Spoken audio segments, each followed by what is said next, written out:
والدین کے رویوں میں اولاد کے لیے جو نرمی ہوتی ہے، اس نرمی کی وجہ سے عمومی طور پہ جو لاڈ ہوتا ہے، پیار ہوتا ہے، وہ پھر انسان کی طبیعت کا حصہ بن جاتا ہے، اور اولاد جب بڑی بھی ہو جاتی ہے تو وہ والدین کو اسی طرح سے ٹریٹ کرتی ہے، جبکہ اس کو یہ سمجھنا چاہیے کہ اللہ رسول کے بعد اگر سب سے فائق حق کسی کے ہیں تو وہ والدین کے، اور ان کی ناراضگی اللہ کی ناراضگی ہے، اور ان کی رضا اللہ کی رضا ہے۔ ان کو خوش کر دینا اللہ کو راضی کر دینے کے مترادف ہے، اور ان کو ناراض کرنا اللہ کو ناراض کرنے کے مترادف ہے۔ اور یہ بات ذہن میں رکھیے گا کہ اگر والدین راضی نہیں ہیں تو رب بھی راضی نہیں ہے۔ اللہ کی رضا نصیب ہی نہیں ہو سکتی، آپ کے عمل، آپ کی محنتیں، آپ کے سجدے اور آپ کی عبادتیں، ریاستیں، چلہ کشیاں، یہ کچھ کام نہیں آتی اگر والدین راضی نہ ہوں۔ تو والدین کو راضی رکھنے کی ہمارے دین نے ہمیں تلقین فرمائی کی۔ اور یہ بھی آپ کو میں بتاؤں کہ کچھ اعمال ایسے ہیں کہ جن کی جزا اور سزا آخرت میں دیکھنا ہوگی، لیکن کچھ اعمال ایسے ہیں جن کی جزا اور سزا دنیا میں بھی بندہ دیکھ کے جاتا ہے۔ ان میں سے ایک عمل والدین کی فرما برداری ہے۔ جو والدین کا فرما بردار ہو، آپ اس کی پگڑی کا کلس کبھی نیچا ہوتے نہیں دیکھیں گے۔ اور وہ گناہ جس کی سزا آخرت میں تو ہے ہی ہے، دنیا میں بھی ضرور ملتی ہے، وہ والدین کی نافرمانی ہے۔ اس شخص پہ نشان لگا لیں جو ماں باپ کا بے ادب اور گستاخ ہو، آپ اس کو دنیا پہ بھی رسوا ہوتا پائیں گے، دنیا پر بھی وہ سرخرو نہیں ہو سکے گا۔ دنیا کے اوپر جتنے لوگ بھی سرخرو ہوئے ہیں، کامیاب ہوئے ہیں، چاہے وہ مسلمان ہیں چاہے وہ کافر ہیں، آپ اگر ان کی تاریخ پڑھیں تو آپ کو نظر آئے گا کہ ان کے پیچھے ان کے والدین کی دعائیں ہیں۔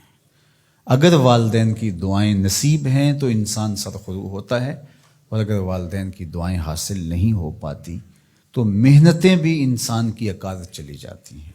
تو یہ وہ نیکی ہے، یہ وہ عمل ہے کہ جس کا صلہ دنیا میں بھی اور آخرت میں بھی ملتا ہے، اور یہ بدعملی والدین کی نافرمانی ایسا جرم ہے کہ جس کی سزا دنیا میں تو ہے ہی ہے، آخرت میں بھی، اور دنیا میں دونوں میں اس کو جو ہے وہ حاصل کرنا پڑتی ہے۔ والدین نیکوکار ہوں، صالح ہوں، پاکیزہ عمل ہوں تو ان کی تو عزت اولاد کرے گی ہی کرے گی۔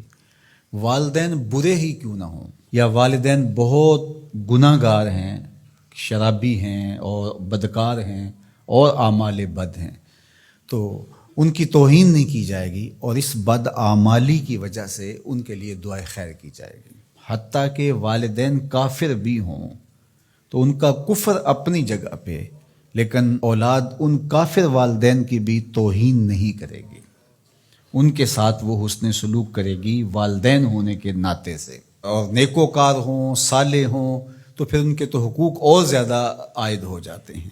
تو ماں باپ کے ساتھ ہمیں حسن سلوک کرنے کی تلقین کی گئی ہے۔ اچھا، یہاں اولاد کے لیے کبھی مسئلہ بن جاتا ہے، ماں کچھ اور کہہ رہی ہوتی ہے اور باپ کچھ اور کہہ رہا ہوتا ہے۔